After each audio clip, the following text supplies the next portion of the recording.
झारखंड कांग्रेस जिला इकाई की ओर से मोराबादी में सतबुद्धि यज्ञ का आयोजन किया गया है। इस हवन में जिला कांग्रेस ग्रामीण इकाई जो है पूरी यहाँ मौजूद है और यज्ञ के माध्यम से इस जो एनडीए के सांसद हैं उनको सतबुद्धि दिलाने की बात कही जा रही है कि जो झारखंड का बकाया है उस पर कुछ बोलने से बच रहे हैं, कोई बात करने से बच रहे हैं। हमारे पास साथ सतीश पाल मुंजनी जी हैं, प्रदेश कांग्रेस के प्रवक्ता हैं। आज आप लोगों को यज्ञ करना पड़ रहा है, इससे पहले भी लगातार आप लोग मांग करते रहे, मुख्यमंत्री भी कहते रहे कि चुप्पी तोड़े सांसद जो एनडीए के हैं और जो बकाया है उसे वापस कराने में सहयोग करें, लेकिन उधर से कुछ नहीं हुआ और आज आप लोगों को यज्ञ कर उन्हें जगाना पड़ रहा है। देखिए, बड़ा विडम्बना है कि हमारे झारखंड के बीजेपी के यहाँ की जनता ने उनको जिता कर केंद्र में भेजा था और उन सांसदों का अब रवैया से यहाँ की जनता ने, यहाँ के लोग काफ़ी परेशान है।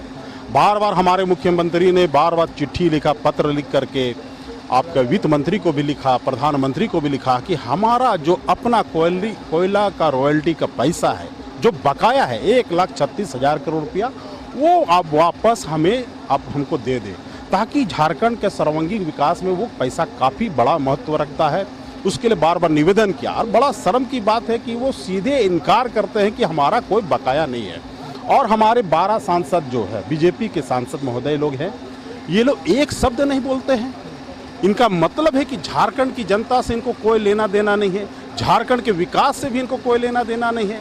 इसलिए हम लोग आज हवन कर रहे हैं कि कम से कम इनको कोई सूर्य देवता, हमारे जितने ब्रह्मांड में भगवान इनको सद्बुद्धि दे, इनकी बुद्धि खुले। कम से कम झारखंड की जनता जिसने आपको मत देकर आपको केंद्र में भेजा सर्वांगीण विकास के लिए कि आप योजनाएं लेके आए, राशि लेकर आए, हम लोग का विकास करें, और उस मद में नहीं बोलते हैं, चुप्पी नहीं तोड़ते हैं। और सबसे बड़ी शर्म की बात और क्या है कि जो हमारे भारत देश को संविधान के जो रचयिता भारत रत्न डॉक्टर भीमराव अंबेडकर साहब को अपमानित करता है उनका केंद्र मंत्री, उसके बावजूद ये लोग सारे लोग कुछ नहीं बोलते हैं, उनका साथ देते हैं। तो सबसे बड़ी शर्म की बात है कि आज देश का संविधान को खतरे में है, आज हमारे झारखंड का विकास का पैसा को रोका जा रहा है और सांसद महोदय चुप्पी लगा कर बैठे हुए हैं। लगातार आप लोग संविधान को लेकर विरोध करते रहे, लेकिन राहुल गांधी पर एफआईआर दर्ज हो गया। संविधान के अपमान की जो बात कर रहे थे विपक्ष की ओर, सत्ता पक्ष की ओर से वैसा कोई बयान नहीं है जिससे कि विपक्ष संतुष्ट हो पाए। देखिए, निश्चित रूप से आप जानते हैं कि तानाशाह की सरकार है। आदरणीय अमित शाह जी जो गृह मंत्री, देश के गृह मंत्री हैं, उनको पता होना चाहिए कि संविधान से देश चलता है, संघ से नहीं चलता है।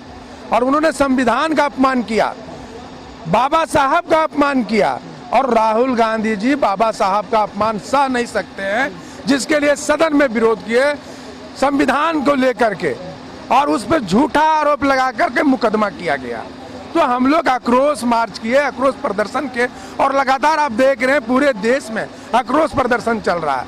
और जब तक अमित शाह जी इस्तीफा नहीं देंगे, आदरणीय प्रधानमंत्री जी बर्खास्त नहीं करेंगे, तब तक हम लोग सदन से सड़क पर ये संघर्ष जारी रहेगा। हमारे साथ राकेश किरण महतो जी, आपके आज अगुवाई में ये यज्ञ किया गया, चुप्पी तोड़ने की बात कही गई, लेकिन क्या लगता है ये उनके कानों तक पहुंच पाएगा? क्योंकि मुख्यमंत्री भी लगातार बयान देते रहे, अपील करते रहे, लेकिन वो अपील कोई काम की नहीं है। देखिए, ये प्रदर्शन जो है ये सांकेतिक प्रदर्शन है और मुझे लगता है इसका संदेश बहुत ही दूर तक जाएगा।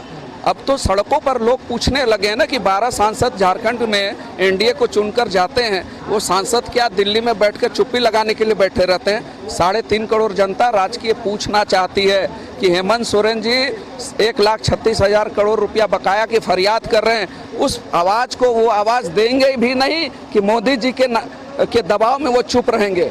यहाँ पर प्रधानमंत्री आवास का कोटा कटौती हो गया, यहाँ पर मनरेगा बजट में कटौती हो गया, यहाँ पर खेल बजट में कटौती हो गया। तो जो चुने हुए विपक्ष की दलों की सरकार है उसके साथ सौतेला व्यवहार एक तरफ कर रहे हैं जो साफ दिखता है, और एक तरफ कहते हैं कि सबका साथ सबका विकास। तो राज्य झारखंड पिछड़ा आदिवासी दलितों का राज्य है। इस राज्य के साथ अगर आप पिछड़ापन कर रहे हैं तो आप देश के जो मूलवासी हैं उनके साथ ये भेदभाव कर रहे हैं। और मुझे लगता है कि झारखंड की जो 12 लोकसभा और राज्यसभा के चुनकर सांसद जो गए हैं आज भाजपा में और एनडीए से, उनके प्रति ये अब जवाबदेही मांगी जा रही है। उनसे पूछा जा रहा है कि क्या वो झारखंड के 3.5 करोड़ जनता के हक अधिकार के लिए अपने मुंह को खोलेंगे, अपनी चुप्पी तोड़ेंगे और झारखंड की जनता का कर्ज वो उतारेंगे भी या नहीं। देखिए, हाथ में संविधान है और संविधान लेकर यज्ञ का आयोजन किया गया। चुप्पी तोड़ने की गुहार लगाई गई, गुजारिश की गई। पीएम से मांग की जा रही है कि अमित शाह के उस बयान को लेकर जो लगातार विरोध प्रदर्शन किए जा रहे हैं, उस पर प्रधानमंत्री बोले। उस बयान को लेकर विपक्ष एकजुट दिखा सदन में, और अब यज्ञ के माध्यम से झारखंड के एनडीए के तमाम लोकसभा और राज्यसभा सांसदों को लिए सतबुद्धि यज्ञ का आयोजन किया गया। हालांकि इस यज्ञ से, इस सांकेतिक प्रदर्शन से एनडीए के सांसदों को कितनी सतबुद्धि आएगी ये कह पाना मुश्किल है, लेकिन उम्मीद है कांग्रेस को कि इस सांकेतिक प्रदर्शन के माध्यम से वह अपना संदेश उन सांसदों तक पहुंचा पाएंगे जिनके अगर एक आवाज़ उठाने से राज्य की स्थिति, दशा और दिशा बदल सकती है। बकाया झारखंड का जो पैसा है वो मिल सकता है और उससे सौरंगीण विकास, जो चौतरफा विकास की बात लगातार हेमंत सोरेन सरकार की ओर से कही जा रही है, किया जा सकता है। अपने सहयोगी सुनील स्वांसे के साथ राहुल कुमार, कशिश न्यूज़, रांची।